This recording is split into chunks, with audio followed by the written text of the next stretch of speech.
On the evening of September 18, 1989, Christoph Schliack, a 40-year-old German immigrant, was murdered in his Shepherd's Bush, London flat.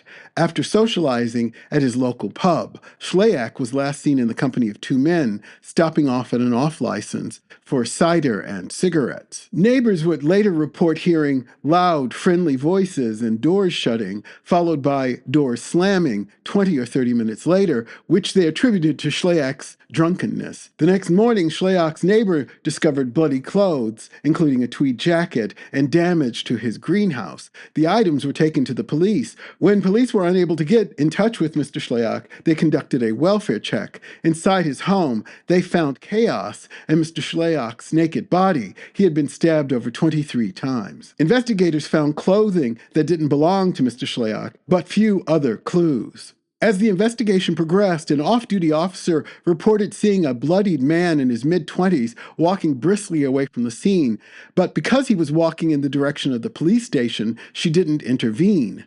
In fact, the man she'd spotted was the killer, who instead of going to the police station, made it home, destroyed his clothes, and fled the city of London for Ireland. With little progress in the case, the murder was featured on the BBC's Crime Watch in December of 1989. In Ireland, a Gardaí sergeant had his memory triggered while he was watching the program that he had gotten a tip about a Dubliner named Kenneth Hamilton who had boasted, quote, "I killed a German fella in London."